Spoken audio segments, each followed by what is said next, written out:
તહેવારો આવી રહ્યા છે અને સસ્તા અનાજના દુકાનદારોએ અસહયોગ આંદોલનની શરૂઆત કરી છે. તમને જાણીને આશ્ચર્ય થશે કે અસહયોગ આંદોલન કરવાની શરૂઆત વડાપ્રધાન નરેન્દ્ર મોદીના ભાઈ પ્રહલાદ મોદીએ કરી છે. એટલે કે વડાપ્રધાન નરેન્દ્ર મોદીના ભાઈએ ભૂપેન્દ્ર પટેલ સરકાર સામે અસહયોગ આંદોલન છેડી દીધું છે. મામલો છે રેશન કાર્ડ દુકાનની પડતર માંગણીઓ, ખોટકાતા સર્વર અને જે કપાતવાળી જે વસ્તુઓ આવે છે, એટલે કે જે પૂરતા વજનવાળી નથી આવતી, તમામ અનેક સમસ્યાઓ છે. એ તમામ બાબતોને લઈને હવે અસહયોગ આંદોલનની શરૂઆત કરી દેવામાં આવી છે. નમસ્કાર, હું છું ચિંતામણી પુતળી પટેલ. સ્વાગત છે આપનો મારા કાર્યક્રમમાં.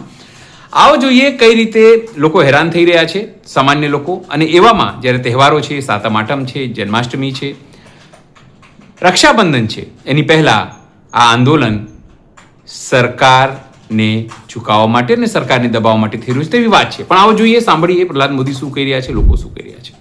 દુકાનદાર મિત્રો, શુભ રાત્રિ. આપણે દુકાનદારોની ઈચ્છા મુજબ ચલણ નહીં ભરવાની એક વિનંતી વોટ્સઅપ ગ્રુપમાં મૂકેલી, જેમાં અત્યારે સાંજે 6 વાગ્યા સુધીમાં અંદાજે 30% ચલણ જનરેટ થયેલા છે અને 20% ચલણના પૈસા ભરાયાનું માલુમ પડેલ છે.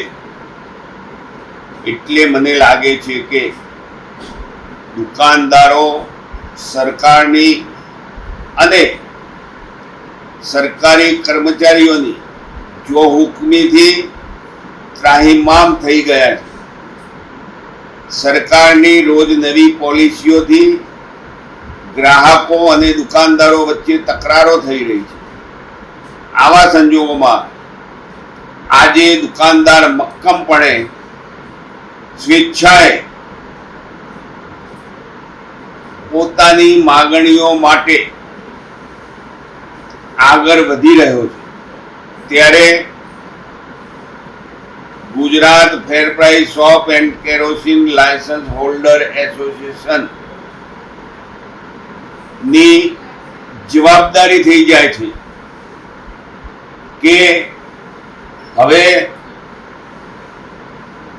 જેમ દુકાનદારો કહેતા હતા કે પાર્થને કહો ચડાવે બાણ, એમ દુકાનદારો જ્યારે મક્કમ થયા હોય ત્યારે એસોસિએશન કેવી રીતે મૌન રહી શકે. એટલે અમે નક્કી કરીએ છીએ કે દુકાનદારોની વેદનાને વાચા આપવા સરકાર સાથે પડતર માગણીઓ બાબતે ઉગ્ર રીતે આંદોલનની શરૂઆત કરીએ. મારી દરેક દુકાનદારને વિનંતી છે જેમને ચલણ જનરેટ કર્યા નથી, જે લોકોએ ચલણ જનરેટ કર્યા છે અને પૈસા ભર્યા નથી, તેઓ આવતીકાલે કોઈ પણ પ્રકારની કામગીરી કરે નહીં અને નવા ચલણ જનરેટ થાય નહીં તો આપણે સપ્ટેમ્બર મહિનાના વિતરણથી અળગા રહેવાનું જાહેર કરીએ છીએ. હું આશા રાખું છું કે દુકાનદારો સંપૂર્ણપણે મક્કમતાથી આ બાબતને વળગી રહેશે, તો જ આપણી સફળતા થશે. સાથે સાથે હું પુરવઠા વિભાગમાં ચાલતા બીજા સંગઠનોને પણ વિનંતી કરું છું કે આ Gujarat fair price shop and kerosene licence holder એસોસિએશનની વાચા નથી, આ ગુજરાતના 17,000 દુકાનદારોની વાચા છે. અને જો તમે દુકાનદારોના પ્રશ્નોની વાચા આપવા મહેનત કરતા હોવ તો આમાં દુકાનદારોને ચલણ ભરવાથી અળગા રહેવા સમજાવશો એવી વિનંતી કરું છું. Gujarat fair price shop and kerosene licence holder association મક્કમતાથી જ્યારે દુકાનદારોની વેદના અંગે દુકાનદારો જાગૃત થયા હોય ત્યારે મૌન રહી શકે નહીં. અને એટલે દુકાનદારોએ ચિંધેલા માર્ગે હવે યા હોમ કરીને પડો ફતે છે આગે ના ધ્યેય સાથે સરકાર સામે અસહકારનું આંદોલન છેડી રહ્યા છીએ. આવતીકાલે આથી વધારાનું એક પણ ચલણ જનરેટ ન થાય એ જોવાની જવાબદારી દુકાનદારોની રહેશે. સરકાર ચલણ ભરવાની તારીખ વધારે કે ન વધારે, પરંતુ હવે મક્કમ રહેજો, તો જ તમારો વિજય થશે અને તો જ સરકાર આપણી વાત સાંભળશે. 4 નવેમ્બરથી અત્યાર સુધી થયેલા ચર્ચા અને સ્વીકાર થયા પછી પણ સરકારે આપણી બાબતોને, આપણા પ્રશ્નોને કચરા ટોપલીમાં નાખવાનો જે પ્રયત્ન કર્યો છે એ હવે આપણે સાંકી લેવા માંગતા નથી. માટે હું ફરીથી દુકાનદારોને વિનંતી કરું છું કે યા હોમ કરીને પડો, હત્તે છે આગે. એટલે કોઈ ચલણ જનરેટ કરતા નહીં, કોઈ પણ પ્રકારનું કામગીરી કરતા નહીં, વિતરણથી અળગા રહેજો. જેમને પૈસા ભર્યા છે એ દુકાન ઉપર માલ ન ઉતારતા, પછી ઘઉં કે ચોખા હોય, ગમે તે વસ્તુ હોય, દુકાન ઉપર માલ ઉતારતા નહીં. અને સરકારને હવે સાચા શબ્દોમાં સમજાવી દઈએ કે દુકાનદારોની તાકાત શું છે. ધન્યવાદ.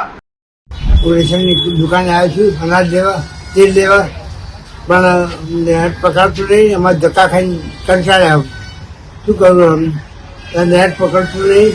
2 કલાકથી બેઠો. 2 કલાકથી ક્યાં આવવાનું? નેટ પકડીને ગયા કરતા બિલ સીટર મારી હારી હતી. પેલા બિલ સીટર મારી મગજ મારી લઈ. શું શું લેવા આવ્યા છો? અનાજ, તેલ, ચોળની દાળ, ચોખા. કેટલા સમયથી રાહ જોઈ રહ્યા છો? 2 કલાકથી. શું ખામી સર્જાઈ છે? નેટ પકડતું નહીં. કંટાળી ગયા. રેશનની દુકાનવાળા કંટાળી ગયા. એક ગ્રાહક તરીકે શું કહેશો? હવે આવું આમાં 9 લાખ માણસો ક્યારે ધક્કા ખાવાનું? 2 કલાકથી બેઠો નહીં. આમ નેટ પકડતું નહીં. શું કરવાનું? એના કરતાં જૂની સિસ્ટમ હારી. જે રીતે વડાપ્રધાન નરેન્દ્ર મોદી દેશના પીએમ છે, પણ તેમના ભાઈ પ્રહલાદ મોદી અહીંયા સસ્તા અનાજના દુકાનદારોના જે એસોસિએશનના પ્રમુખ છે. સ્વાભાવિક છે કે પોતાના ભાઈની સરકાર સામે જ તેઓ અત્યારે બાયો ચડાવી છે. મામલો સસ્તા અનાજના રાજ્યભરના 17,000 દુકાનદારોનો છે. સ્વાભાવિક છે એમના ન્યાય માટે તેમણે અપીલ કરી છે તમામ લોકો આ સહયોગ આંદોલનમાં જોડાય. ત્યારે આ અંગે આપ શું વિચારો છો? જરૂરથી અમારા કોમેન્ટ બોક્સમાં કોમેન્ટ કરો. જે સિવાય અમારી યુટ્યુબ ચેનલ લાઈક કરો, સબસ્ક્રાઇબ કરો, બેલ દબાવો. સાથે અમારા નવા ઇન્સ્ટા પેજ અને ફેસબુક પેજને પણ તમે લાઈક કરો, શેર કરો અને ફોલો કરો. અત્યારે માટે બસ આટલું જ. નમસ્કાર.